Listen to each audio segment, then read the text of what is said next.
Buenas tardes, aquí estamos nuevamente en Entre Trances, este espacio Sydney, Ecuador, que nos permite conversar acerca de las cosas interesantes que tienen que ver con cómo nosotros vamos pasando por distintos estados emocionales, estados de trance y todo lo vinculado con eso. Y hoy tenemos un gran placer. Hoy tenemos con nosotros a un personaje muy importante y significativo. El doctor Rómulo Aponte, quizás, o con toda seguridad más bien, uno de los terapeutas cognitivos conductuales más importantes de América Latina, Premio Nacional de Psiquiatría en Venezuela, con una investigación sumamente interesante que convirtió en libro, que es sobre la infidelidad femenina. Que Félix, por cierto, eso pudiera ser un tema en otra ocasión, ya que hoy vamos a abordar con este extraordinario terapeuta, vamos a abordar el tema del resentimiento. Bienvenido, Rómulo. Muchas gracias, Luis. Bienvenido, Rómulo. Muchas gracias, Luis. Muchas gracias, Félix. Agradezco esta cordial invitación y la gentil presentación de Luis. Habíamos dicho que el tema del resentimiento, ¿verdad? Era el de interés de esta conversación de hoy. Miren, yo asumo el resentimiento, lo interpreto como un estado emocional asociado a la rabia, al malestar, un estado emocional displacentero, obviamente, ¿no? El resentimiento no es una de las emociones que podemos asociar a la felicidad, al bienestar. El resentimiento se asocia al malestar emocional, pero vinculado en reacción o en respuesta a un evento exterior, ¿sí? El marido resentido por la infidelidad de la esposa, que señalaba Luis en este momento.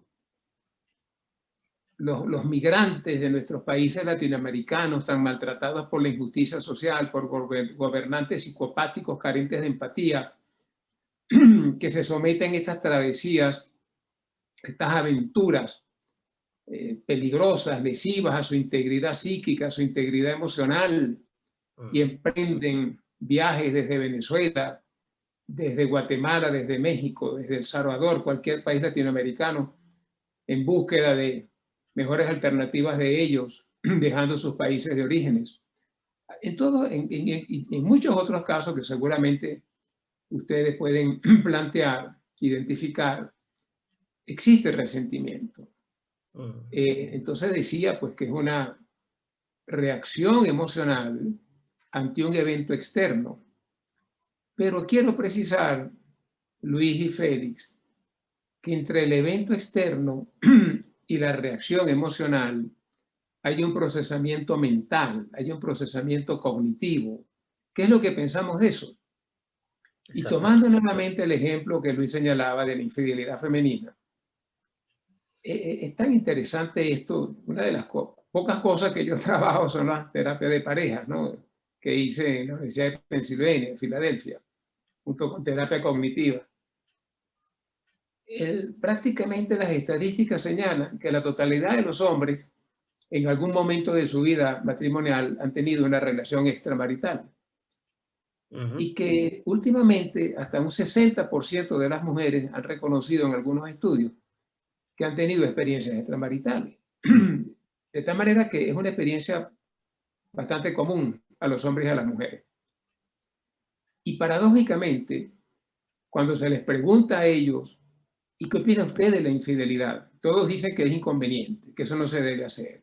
Todos desaprueban la infidelidad, pero casi todos la practican. Entonces, ¿qué pasa allí, Rómulo? ¿Qué pasa allí? Esa es una contradicción, porque hay otras instancias más profundas que podemos analizar. Yo les decía que sería un tema interesante que podemos hablar en otra oportunidad, pero quería tomar el ejemplo de la infidelidad, porque el marido, víctima, porque son víctimas de la infidelidad de la esposa, como la mujer víctima de la infidelidad de su marido. ¿Y por qué digo víctima, Luis? ¿Y por qué digo víctima, Félix? Por el sufrimiento asociado a esta experiencia. Pero en mi experiencia clínica, en mi unidad de terapia que tuve muchos años en Caracas, muchas veces me encontraba con Luis por allá.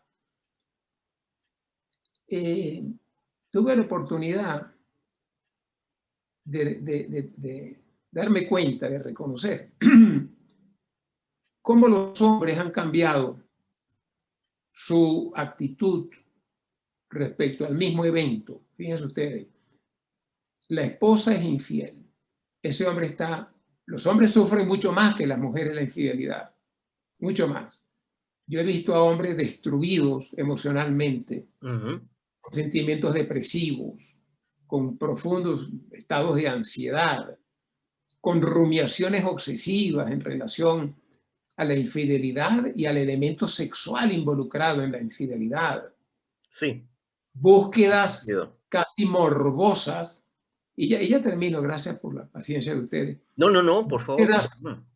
Gracias. Solicitudes casi morbosas, Luis y Félix, en relación al evento, el tamaño del pene, la posición en el coito, la cantidad de los orgasmos, la profundidad de los orgasmos, unas cosas, unas solicitudes, unas búsquedas, unas inquisiciones obsesivas y muy dolorosas para el hombre, extremadamente dolorosas. Por supuesto que este va a ser un hombre, al mismo tiempo que en extremo estado de sufrimiento, con mucho resentimiento. Y termino señalándoles esto para escuchar la opinión de ustedes. En las páginas amarillas de la prensa o en las páginas rojas de la prensa amarillista, crimen pasional. ¿Recuerdan ustedes seguramente de esa frase? Crimen pasional. El hombre que mata a la mujer porque le fue infiel. El extremo, ¿no? De la criminalidad, de la conducta de un hombre totalmente descontrolado ante el evento de la infidelidad de la esposa. Y otro hombre que iba a mi consultorio, como seguramente le han consultado a ustedes también. Mire, doctor, mi esposa fue infiel, me fue infiel. Yo quiero que nos ayude. ¿Qué podemos hacer? ¿Por qué un hombre es capaz de llegar a asesinar a la esposa, el extremo de la violencia, de la reacción violenta del hombre? Y otro busca ayuda terapéutica. Exactamente. Precisamente ante el mismo evento. ¿Por qué? Porque hay un procesamiento cognitivo diferente, porque piensan de manera diferente ante el mismo evento. Y eso es lo que quería señalar entonces. El intermediario necesario, indispensable, obligatorio, que debemos reconocer nosotros como terapeutas y conversarlo con nuestros pacientes, no es el evento en sí lo que va a provocar la reacción, el resentimiento, es la interpretación que hacemos de ese evento. Eso sería mi primer aporte. Me parece que el aporte con el cual Rómulo inicia esta conversación me parece estupenda, porque precisamente en esa danza hipnótica de la pareja, por usar un término de esta Kersner, que es una autora que ha trabajado mucho el tema sobre las relaciones, las complejas relaciones a lo largo de una historia de vida de una pareja. Es una danza compleja, por ser una metáfora, es una experiencia compleja el ser pareja. Yo recuerdo un caso que yo atendí, estaba yo en Clínicas Caracas, de una persona, un señor ya de 45 años, su esposa 10 años menor que él, y ella tenía la necesidad compulsiva de tener relaciones con otros extramaritales, y él la iba a esperar al hotel al día siguiente. Y la razón por la cual él acudió a la consulta y empezamos a hacer una exploración es porque él me decía, no sé por qué no la puedo dejar, no sé qué, y por supuesto, exactamente todas las rumiaciones, todo el proceso complejo, pero ahí entro yo en un espacio interesante. Yo le escuchaba hace tiempo a un psicólogo americano, en una conversación que tuve con él acá en Sydney, y estábamos hablando, y él decía que del tema interesante de la experiencia del resentimiento como emoción compleja es que puedo aprender de él. O sea, ¿qué me está diciendo también? Y eso yo creo que ahí hay un marco que define mucho, si lo tomo como que puedo aprender esta experiencia que evidentemente es dolorosa, que hay un desgaste de recursos fisiológicos y psicológicos, cognitivos, ¿Qué puedo aprender? Sí.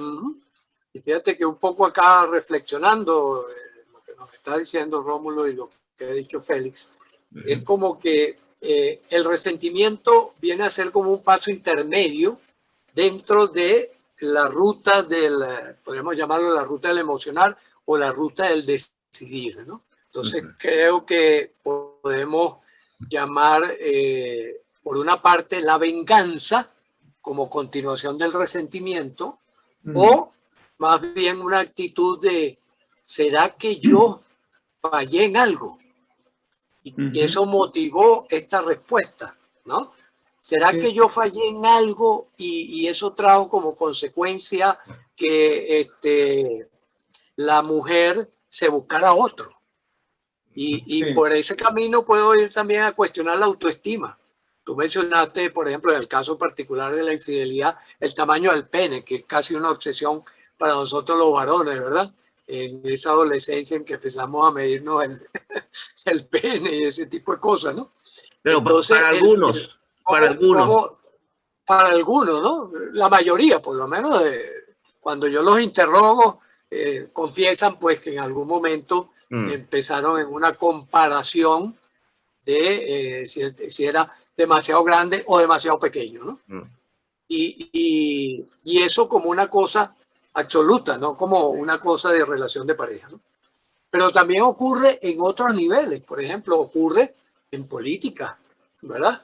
Cuando será que yo cometí un error cuando había esta democracia en Venezuela para dar origen al surgimiento del socialismo del siglo XXI. Mientras que otro dice, no, estos son unos bárbaros y hay que vengarse, ¿no? Sí, y de hecho eso podemos verlo desde muchos ejemplos, pero que hay como una toma de decisiones, ¿verdad, Rómulo? Hay una toma de decisiones donde participa lo cognitivo y lo afectivo, ¿no? Sí, lo que tú señalas, Luis, es interesante. El hombre puede pensar, bueno, ¿en qué fallé yo? ¿Por qué mi esposa fue infiel? O viceversa, la esposa puede pensar, ¿en qué fallé yo que mi marido fue infiel? Esos son los mecanismos de atribución. Y hay muchas investigaciones que han confirmado que cuando hacemos atribuciones internas, estables y globales, internas yo, estable una condición mía y global que abarca todo mi yo, porque yo soy un pobre hombre. Esa es una atribución interna, estable y global. No es que tengo gripe, la gripe es pasajera. O porque tengo la nariz grande. Eso es una parte parcial del individuo. Yo no sirvo para nada, ¿no? Esa atribución estable, interna y global está asociada a la depresión, que la vemos con mucha frecuencia en los hombres que viven la experiencia de la infidelidad. Y quería comentar algo también respecto al aprendizaje de que habla Félix. Mira, sí que podemos aprender de esta experiencia. Yo pienso, Félix, que el hombre que iría a nuestra consulta, y vamos a seguir tomando el ejemplo de la infidelidad femenina, creo yo que se sentiría muy mal cuando le decimos, vamos a ver qué puede usted aprender de esta experiencia. Creo que no se va a sentir comprendido por el terapeuta. Sí, eso. Pero creo que Félix tiene razón al señalar respecto al aprendizaje. ¿Por qué? ¿Por qué me conmueve tanto? ¿Por qué sufro tanto por la infidelidad de mi esposa? Primero, analizar por qué ella es infiel. Como ustedes saben, los esquemas cognitivos aprendidos en la infancia, esas creencias que aprendemos en la infancia, son determinantes del procesamiento, de la interpretación de los eventos de la vida adulta y, por supuesto, de la respuesta emocional que hacemos de ella, ¿no? Y pongo un ejemplo, Félix y Luis. Un niño criado por padres críticos, que lo descalifican, que lo castigan. Muchas veces hay padres implacables en la actitud crítica hacia sus hijos, que le destruyen la autoestima al muchacho. El muchacho, ese niño aprende a pensar, yo no sirvo, yo soy inadecuado, ¿sí? Yo soy inferior. Hay un esquema mental, un esquema cognitivo de inadecuación, de inferioridad, de minusvalía. Bueno, este niño aprendió ese esquema de minusvalía cuando tenía 5, 8, 10 y 15 años. Ahora tiene 35, 40 y la esposa le es infiel. Ese evento va a activar aquel esquema de minusvalía aprendido en la infancia. Claro. Y le va a remover el esquema de inferioridad. Claro, mi esposa fue infiel porque yo no sirvo. Piensen ustedes como la interpretación que él va a hacer ahora a los 40 años del evento de infidelidad de la esposa está determinado por el esquema cognitivo que él aprendió de sí mismo, su autoesquema cognitivo de valoración negativa derivado de la mala relación con los padres, ¿sí? Entonces, estos esquemas cognitivos nos hacen vulnerables para el procesamiento de los eventos negativos de la vida. Y termino con esta otra observación. Este muchacho que aprendió a pensar que era minusválido, que era inferior, puede tener problemas de elección errónea de pareja. Elegir una mujer de escasos vínculos afectivos, elegir una mujer con superficialidad en el vínculo amoroso, elegir una mujer sin límite en su comportamiento, ¿sí? De manera que le sea infiel, o una niña abandonada que seguramente va a buscar desestabilizar su relación de pareja a través de una infidelidad para que se repita la experiencia de abandono por estos dictadores psíquicos que son los esquemas cognitivos. Entonces, este niño minusválido, entre comillas, puede elegir una mujer abandonadora para que se repita su esquema de minusvalía. Y es así como él va a pensar, bueno, claro, ella me fue infiel porque yo no sirvo. Porque el otro es mejor que yo. Y así podemos ir haciendo algunas observaciones en relación a cómo nuestros pacientes pueden interpretar los eventos de la vida y qué podemos hacer nosotros, como decía Félix, para que nuestros pacientes aprendan de sí mismos, de su estructura cognitiva, de sus rasgos de personalidad, en las experiencias dolorosas que nos toca vivir en la vida. ¿Sí? Sí, un poco como confirmación de la creencia, ¿no? Ajá. Yo hago lo que sé hacer. Yo Uh-huh. pienso lo que sé pensar, yo siento lo que sé sentir, ¿no? Y en ese sentido, quisiera, Rómulo, que un poco nos dijera, porque, claro, precisamente tú tienes una gran formación y has desarrollado la teoría cognitivo-conductual. Ese pasaje de ese esquema mental a un ejercicio de práctica de una contracreencia, pudiéramos llamarlo de esa manera, ¿no? Sí. Y en tu experiencia, ¿cómo has manejado todo ese proceso repetitivo para ser transformado, ¿no? Sí. En el caso del resentimiento, ¿no? Ya.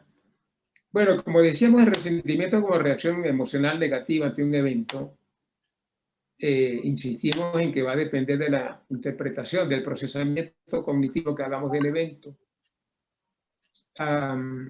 El aprendizaje de Luis y Félix tiene que ver con el descubrimiento de los esquemas cognitivos que van a determinar cómo nosotros pensamos ahora de adultos. Jeffrey Young es un psicólogo que fue con quien coincidí, por cierto, en los años de formación con el doctor Aaron Beck allá en Pensilvania, en el Centro de Terapia Cognitiva. Él dirige ahora el Centro de Terapia Cognitiva en la Universidad de Columbia. Ustedes recuerdan que en Columbia trabajó el doctor Eric Kandel, que desarrolló las teorías de la plasticidad cerebral, con los cuales se ganó el Premio Nobel de Medicina en el año 2000. Jeffrey Young dirige el Centro de Terapia Cognitiva en Cornell, en Nueva York, y desarrolló unas estrategias interesantísimas de manejo, lo llama terapia de esquemas. Terapia de esquemas.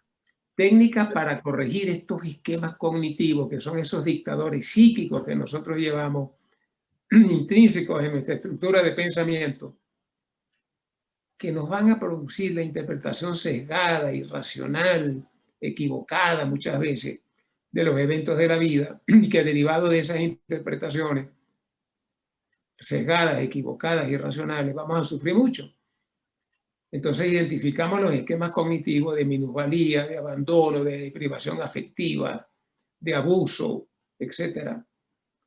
Y hay técnicas, como les decía, primero para identificar, hacer que nuestro paciente identifique su esquema cognitivo, que nuestro paciente haga la asociación entre mi esquema de minusvalía, que se me alborotó, se me despertó, se me activó cuando mi esposa me es infiel, y cómo mi sufrimiento, además de la realidad de la infidelidad de mi esposa, está agravado porque se está reactivando mi esquema de minusvalía. ¿Sí? Esa es parte de lo que debemos hacer. Y hace Jung varias técnicas ahí cognitivas, conductuales, experienciales, interpersonales para el tratamiento de esquemas, que es un avance interesante, novedoso, interesante, con buena base científica, como recurso para nosotros ayudar a tanta gente que sufre, que toca la puerta de nuestros consultorios. Ahora podemos decir que se conectan a nosotros a través de las redes sociales. Así Luis es. es un experto en manejo de redes y hace muy buen trabajo en redes sociales, hace muchos aportes a mucha gente en las redes. Y cómo esa gente, que tengamos nosotros como terapeutas, además de la empatía y del interés que tengamos de conectarnos empáticamente con nuestros pacientes, me interesa tu sufrimiento y cuenta conmigo, yo te quiero ayudar. Que dispongamos, por supuesto, de los recursos de los avances en las terapias para que seamos profesionales más efectivos en nuestros deseos de ayudar a tanta gente que solicita nuestros servicios profesionales y nuestra ayuda humana también. Sí. Claro. Sí. Es un planeta este tema, porque cuando ambos hablaban, fíjate que el tema de precisamente de esa historia, de él y ella, cómo esos mapas cognitivos se encuentran perfectamente, ¿no? Y de ahí nace una familia. Y entonces el tema de qué pasa cuando padres resentidos, mamá, papá, en una relación de resentimiento continua que se cronifica, un alto desgaste de recursos fisiológicos, emocionales, cognitivos, va gestando una familia donde la crianza del niño y de los niños está mediado precisamente por ese complejo de resentimiento, donde el mensaje es: tú no existes, tú no sirves, tú eres invisible, tú no puedes. Y ese niño o esos niños, a su vez, en el futuro son futuros jueces, militares, presidentes, profesionales de ayuda. Y es un poco lo que vemos es que eso también, y al mismo tiempo, y hay muchos autores, y el tema del resentimiento ha sido se está siendo ampliamente estudiado, porque también la otra arista es el resentimiento contagioso. Se puede contagiar el resentimiento, no solamente desde el punto de vista cognitivo individual, sino el tema a nivel de pareja, a nivel de familia. Resentimientos que también basan de generación en generación. Sociedades que no superan complejos históricos, lo que llamaba yo, complejos de resentimiento histórico. Podemos estar 200, 300, 400 años pegados a una narrativa como una especie de trance colectivo donde... Entonces, es algo que de verdad es un tema enorme. ¿Cómo lo ven ustedes? Sí. Rómulo. Bueno, escuchando a Félix, el resentimiento social, la parte política, Félix, yo veo que hay mucho resentimiento en nuestros países latinoamericanos hacia el imperio del norte, hacia Estados Unidos. Oh, sí. El coco, el gran hermano. El coco. Le atribuimos a los gringos la causa de todos nuestros males. Probablemente los gringos han abusado en algunos aspectos de nuestros países. En Venezuela, por ejemplo, un país con una riqueza petrolera inmensa, que ahora está toda en el subsuelo, y en el subsuelo no vale ni un centavo de dólar. Así es. pero ciertamente los gringos llegaron allá con sus avances tecnológicos para saber sacar el petróleo de abajo de la tierra. Pero las condiciones en que retribuían, que le pagaban al Estado venezolano eran muy desventaja, ¿verdad? Para los venezolanos. Hubo luego reivindicaciones políticas en los gobiernos democráticos en Venezuela que establecieron una igualdad de 50-50, se llamó, ¿no? Sí, sí, sí, correcto.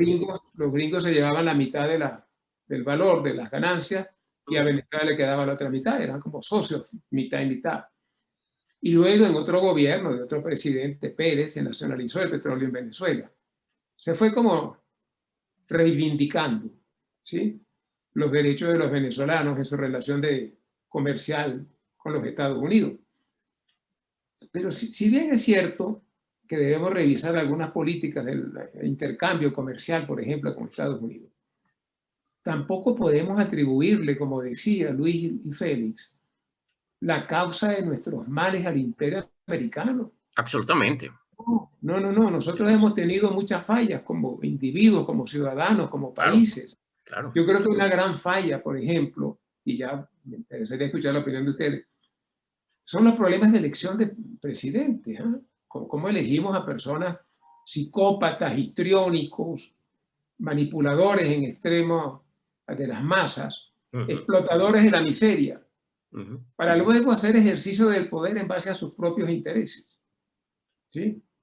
Entonces, esa acumulación de resentimiento social asociado a la política que señalaba Félix, lo estoy ejemplificando. En el caso de Venezuela, es cierto, hay mucho resentimiento, pero creo que también hay mucha equivocación al pensar que somos desarrollados porque Estados Unidos no nos permite desarrollarnos. ¿Sí? Esa sería mi observación a este planteamiento psicopolítico que está haciendo Félix, ¿no? Sí, fíjate que, por ejemplo, recuerdo en este momento cuando Chávez, en el caso venezolano, ¿verdad? Sí. Se encuentra con Obama y le regala el libro de Eduardo Galeano, el uruguayo, Las venas abiertas de América Latina, ¿no? Sí. Y le dice, Hugo le dice a Obama, le dice, mire, aquí le entrego este libro para que usted se dé cuenta de cómo ustedes nos han maltratado, porque ustedes forman parte de todo este proceso, ¿no? Sí. Y Obama toma el libro y le dice, discúlpeme usted, señor presidente, pero yo no estaba allí cuando esto sucedió. Entonces es un poco como eso, ¿no? ¿Con quién es que estoy yo resentido? Ahí está el resentimiento histórico, ¿no? Exacto, el resentimiento histórico, ¿no? Entonces, yo tengo un amigo español acá, muy bueno, muy gran amigo, que me dice, a veces me dicen cuando me oyen el tono, ¿cómo se llama? La musicalidad propia de español, me dicen, bueno, pero es que tú nos robaste el oro y tal, ustedes nos robaron el oro. Y él les contesta, bueno, yo estoy dispuesto a devolverles el oro si ustedes me devuelven los espejitos. O le devolvemos mira, Luis, o le devolvemos la civilización. O le devolvemos la civilización también, ¿no? Entonces, esa cosa de frente a qué es que realmente estoy resentido. Ese es otro tema. Un poco como, exacto, entrar en dónde están las raíces profundas de lo que originó. Ya en gran parte tú dijiste, y creo que en eso coinciden todas las teorías psicológicas al día de hoy, ¿no? Al día de hoy. En el sentido de que sí hay en la infancia como la instalación, sí, ¿verdad?, de las creencias fundamentales que van a guiar nuestra actitud. Creo que no hay ninguna teoría psicológica actual, no sé si ignoro su existencia, pero ya hasta los mismos conductistas, pues que también lo establecen allí, o los fenomenólogos, ¿no? Pero esa es parte de la historia. La otra parte de la historia es lo que está pasando del otro lado, ¿no? Y qué es lo que yo traigo como secuela de toda esa historia que ahora yo quiero modificar, pero no con la gente actual, sino con esas memorias, ¿no? Con esas memorias. Lo cual complica el escenario para poder resolver de una manera pacífica, amorosa, lo que puede ser el dolor, el sufrimiento por algo que no compartí, que me desagradó o me respetó o cualquier cosa que haya sido, ¿no? Sí. Quería también observar, Luis y Félix, el tema de la rumiación. Estos pensamientos repetitivos sobre un evento determinado, generalmente negativo, ¿cómo se instala esta rumiación cognitiva alimentando el resentimiento? Exactamente. Y llega a ser, esa rumiación llega a provocar esto que estamos hablando del resentimiento histórico, porque es pensar y pensar y pensar y pensar casi obsesivamente sobre ese evento negativo que hemos vivido. Y cómo lo mantenemos, presente, así como en la condición de estrés postraumático, cómo mantenemos presente en el hoy el evento negativo de ayer, porque sigue estando presente en la rumiación casi obsesiva que tenemos de los eventos negativos de la vida. Sí. Y también un elemento, y yo creo que es fascinante desde el punto de vista de estudio, como esta rumiación que puede pasar de lo personal a lo colectivo, y que puede durar una vida entera como compañera de viaje, o compañero de viaje, un terrible compañero de viaje, además, ¿no? Con gran desgaste y sufrimiento continuo, ¿no? Hay muchas veces un tema donde el resentimiento, el objeto que lo genera, es muy ambiguo, porque es la interpretación que tú haces del evento también acerca de lo que ocurre, porque tenemos el caso de alguien que fue abusado sexualmente cuando niño, y uno decide convertir su vida y transformarla y abocar por defender los derechos de los niños, etc. Y otro se transforma en un perpetrador. O sea, también el tema de la decisión, ¿no? Y el tema, por otro lado, yo creo que eso es un elemento que coincido con ambos. Ahora, el tema histórico, que es un tema bien complejo, bien largo. Yo por lo menos quiero decir, yo tengo aquí 16 años que no he vuelto a Venezuela. Y en 16 años, a mí me ha permitido 16 años de reflexión, pero una reflexión menos apasionada y como más racional, ¿no? Un poco de lo que quiero, y algo que a mí con los años me fui dando cuenta es la cantidad de cargas que cuando yo llegué acá a Australia, que yo traía, de cargas emocionales, de cargas incluso cognitivas que aquí no me funcionaban, no me funcionaron, que incluso hasta la manera de actuar, de procesar, de planificar, etcétera, etcétera. Y una de las cosas, yo tenía una conversación un poco álgida con un venezolano que estaba en Brasil, porque él estaba hablando acerca de por ejemplo, la batalla de Carabobo. Yo le decía, mira, pero no es posible que después de 200 años nosotros sigamos pegados a una historia de 200 años y de un señor montado a caballo y que dicen que era blanco, y contándonos las mismas historias generación tras generación, y casi obligando a las nuevas generaciones a sentirse culpables porque lo que pasó o no pasó hace 200 años. ¿No será un tiempo de comenzar a replantearnos otros temas? Y a dejar que, bueno, que ya los huesos de los muertos ya que descanse, dejar de estar moviendo eso. Y además que la historia tiene que ver con muchas aristas. Hay una historia que nos contaron a los venezolanos sobre la guerra civil de independencia, que yo creo que ahí también tiene buena parte en el complejo histórico. Pero hay otros historiadores con otras visiones, que es lo que muchos venezolanos contrastan cuando emigran y ven que en los países donde están emigrando, sobre todo en América Latina, tienen otra percepción de lo que nosotros tuvimos. Entonces yo creo que también eso ofrece una inmensa oportunidad de madurez cultural, porque yo creo que el tema nuestro y donde se ha movido de generación tras generación, que no es un tema exclusivo de Venezuela. Yo tenido la posibilidad de viajar muchísimo por América Latina, y el tema del resentimiento es algo que se mueve sin excepción. Y siempre hay tema. Entonces yo creo que el gran desafío también, y una reflexión que me hago yo ya para cerrar acá, es el hecho de que el papel de las élites, Rómulo y Luis, yo lo he planteado, también el papel de las élites culturales, de las élites políticas, pero también de los intelectuales, ¿no? Porque también tenemos una generación de intelectuales planteando los mismos discursos, ¿no?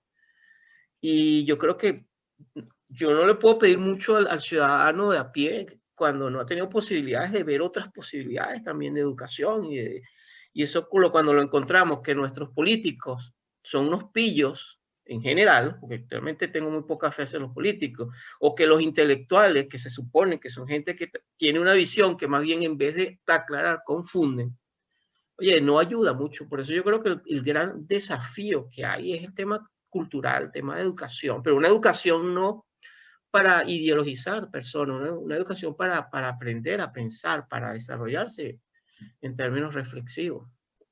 Dentro de eso que está diciendo Feli, es interesante, fíjate que en América Latina hablamos mucho del voto castigo, ¿no? Cuando te dice el voto castigo, ¿qué es? El voto resentimiento. El voto de que yo estoy dolido por la experiencia que he tenido con los políticos hasta ahora. Entonces, voto en contra del gobernante y me abro a cualquier opción. Es decir, no reflexiono sobre la cura. No hay una reflexión sobre, bueno, qué posibilidad futuro me brinda una opción diferente, sino que lo hago para castigar al que estuvo antes, que no satisfizo mis necesidades, ¿no? Y entonces, por eso.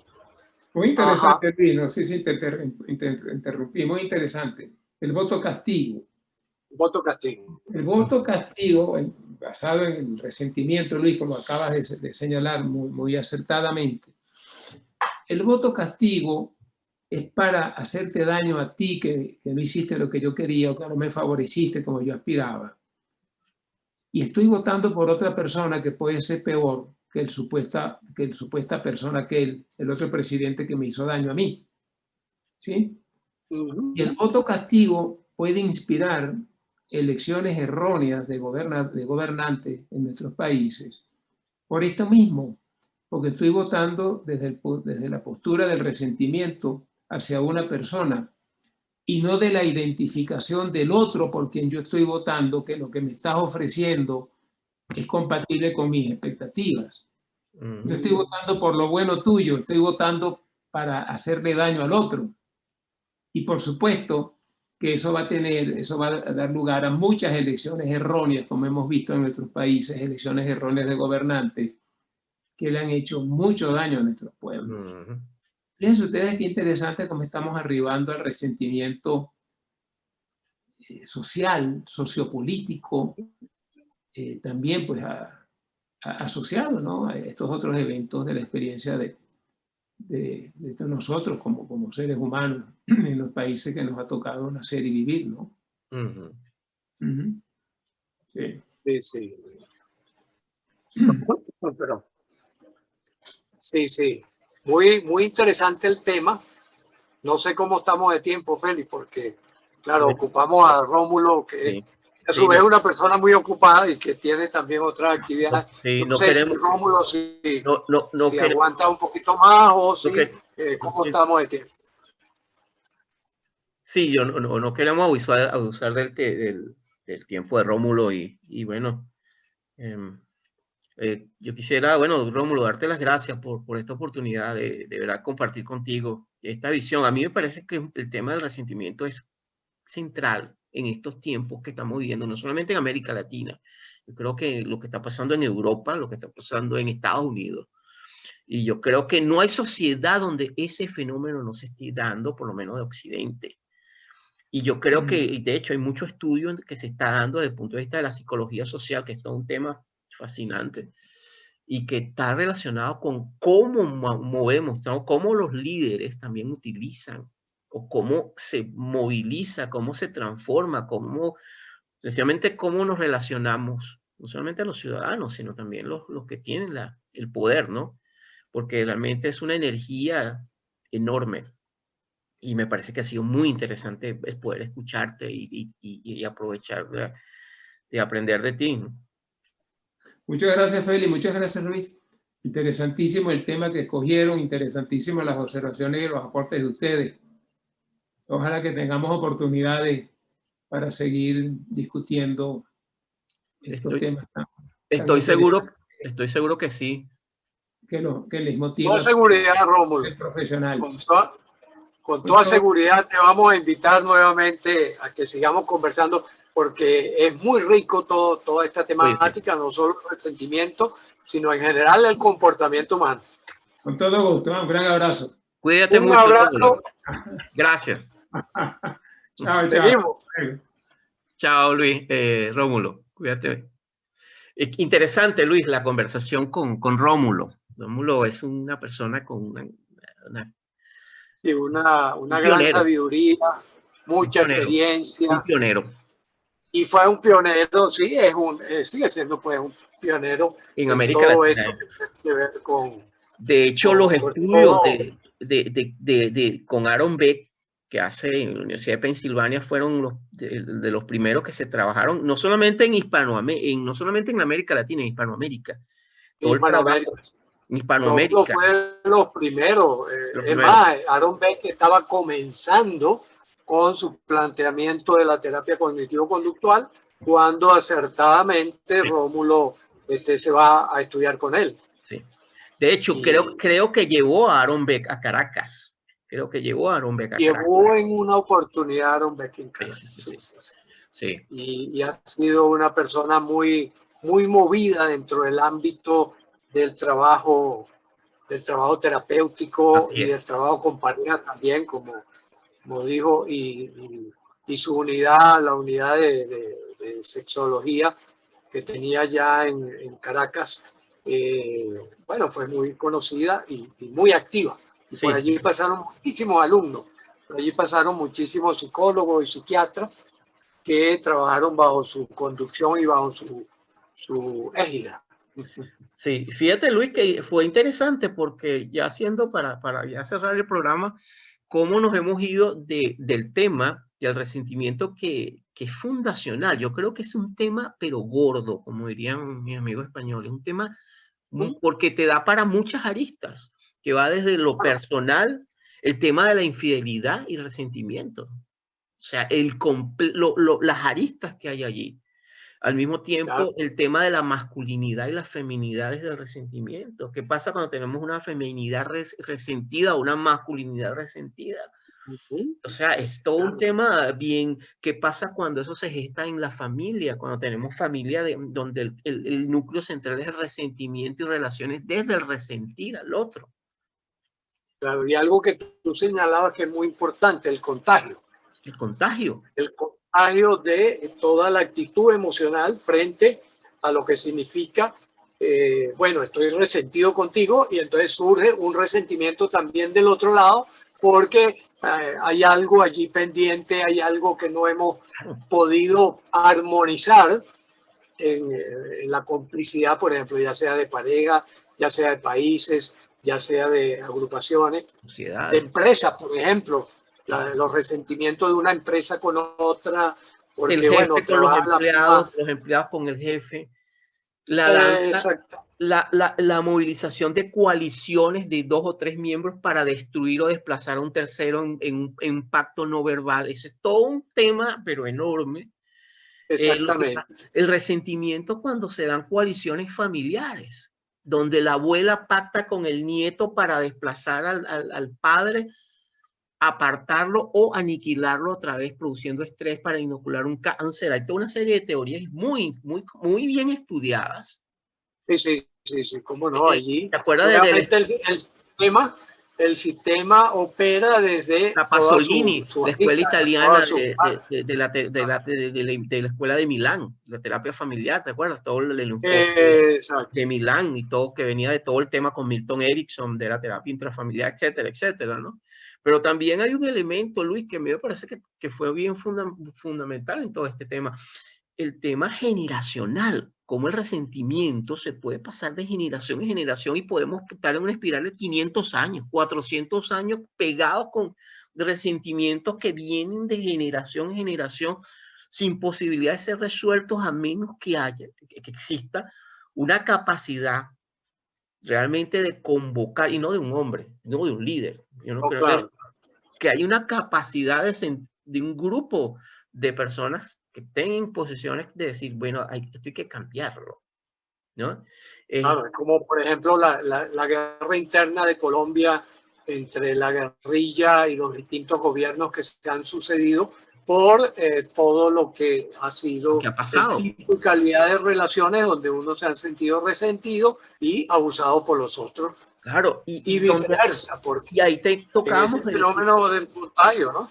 el programa. Acuérdate que también hay una triada en estos estudios, que es, tú lo comentabas inicialmente, no ya es resentimiento, venganza, intolerancia, y la espiral sigue ascendiendo, y la espiral te lleva a una espiral de violencia.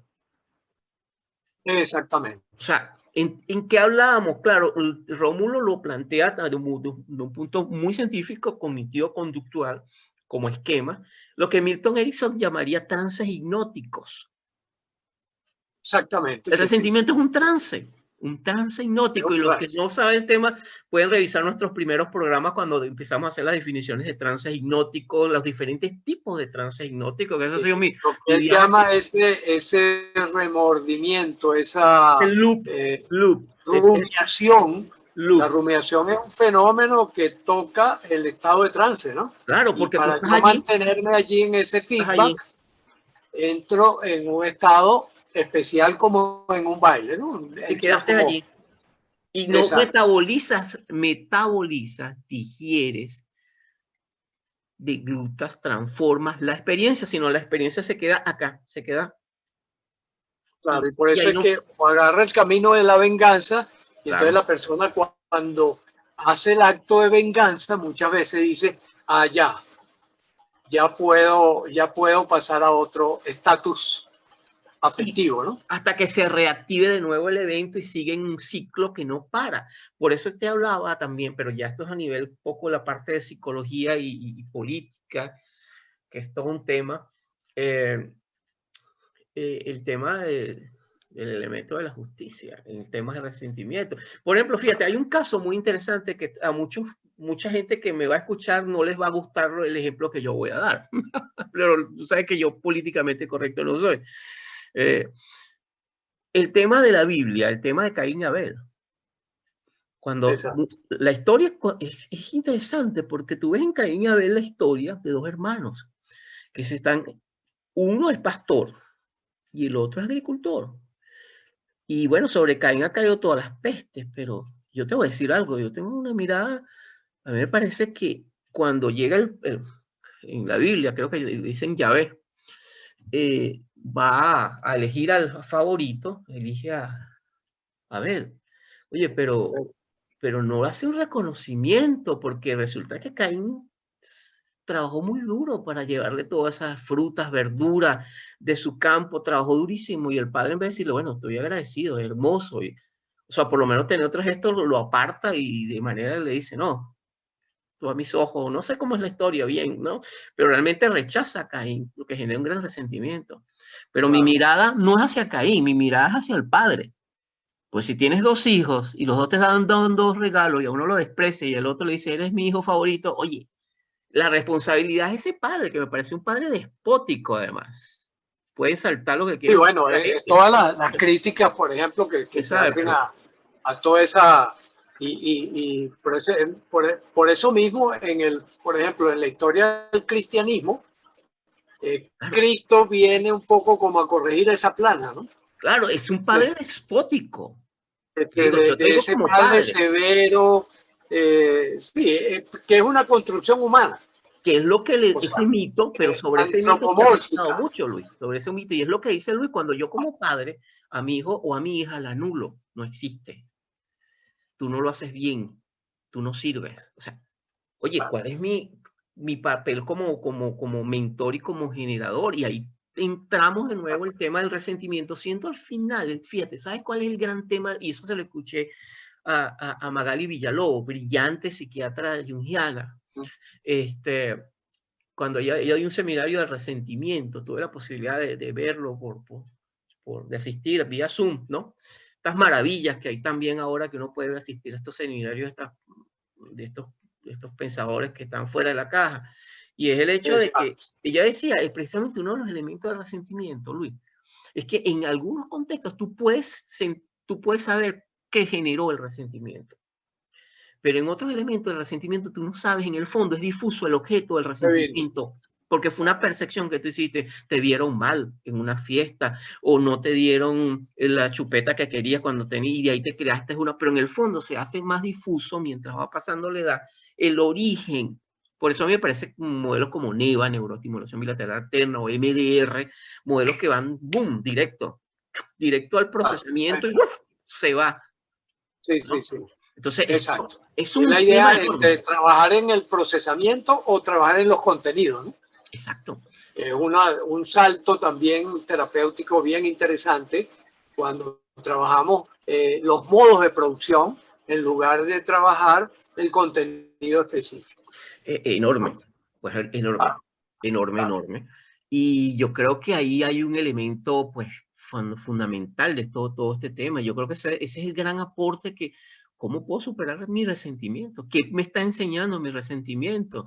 Que puedo aprender. Y es una sopa amarga, ¿eh? Vamos a estar claros, es amargo. Sí, indudablemente, claro, como señalaba Rómulo, es un sufrimiento, es un estado negativo, es un estado negativo de la persona. Y de desgaste, querido Luis, desgaste. De desgaste, por supuesto, enfermante. Vives desgastado. Un proceso enfermante que desgasta, que ataca al organismo, el sistema inmunológico incluso se revierte contra uno. Pero todas esas estructuras que están interconectadas, ¿no? Pero al mismo tiempo, porque hay varias vías, también el resentimiento se genera cuando una persona está siendo oprimida, bien sea una relación de pareja, un marido maltratador, violento o viceversa, una madre devoradora, estas madres narcisistas que se tragan a los hijos y los hijos tienen que salir huyendo si no se los traga. O el caso trágico nuestro venezolano, que hemos tenido un régimen absolutamente criminal por 22 años. Entonces, hay mucho porque ahí tenemos mucho dolor. Entonces, ¿cómo manejas tú toda esa situación tan complicada emocionalmente? Tú no le puedes decir a alguien que me han asesinado, a su familia, decirle, no, que vas a aprender de esto porque te salta encima. Entonces, el abordaje de un punto de vista terapéutico es complejo, es un acompañamiento que implica muchas cosas, ¿no? Y tal vez sea estas conversaciones que estamos teniendo, sea como dice el poeta inglés David White, una pequeña piedra, ¿no? Que inicie tal vez un tipo de conversaciones que nos lleve a encontrar algunas respuestas, porque a veces es un viaje, ¿no? Enorme. Sí, sí. Yo creo que sí, Félix, por ahora no podemos soltar el tema del resentimiento. Vamos a ver qué otro invitado interesante por allí que tenga un abordaje complementario a lo nuestro, ¿no? Es que esto se ha dado el resentimiento porque precisamente nos han escrito, yo he escrito y por WhatsApp sobre todo, mucha gente me pide temas y yo creo que el tema está cansado porque también yo pienso que oye, ¿qué puedo hacer yo desde mí para dejar de ser mira el tema que usa, el término, me encantó, estos tiranos, estos dictadores psíquicos. O sea, como yo derroco estos dictadores psíquicos que me están aniquilando, que me están destrozando por dentro. Porque al final se trata de mi equilibrio psicológico, emocional, y al final influye sobre esa conexión mente-cuerpo que es una unidad, como decía Gregory Bateson, ¿no? Claro. Que ya está, pues, bastante, yo diría, develado el nexo íntimo, ¿no? Mente-cuerpo, ¿no? Sí. Ya entramos en otras cosas. Bueno, su señoría, este programa está cerrando ya, porque no quiero abusar de tu tiempo tampoco. Para mí empieza el día, 8:40 de la mañana acá en Sydney. Exacto. Para mí está entrando ya en el ocaso. Todavía voy a preparar otras cosas, pero ya estamos en la tardecita. Magnífico. Bueno, Luis, nos estamos Félix. Muchísimas gracias a todos. Y gracias a la audiencia, Gracias a todos. Y como suelo decir, un abrazo y seguimos. En conexión con todos. Saludos.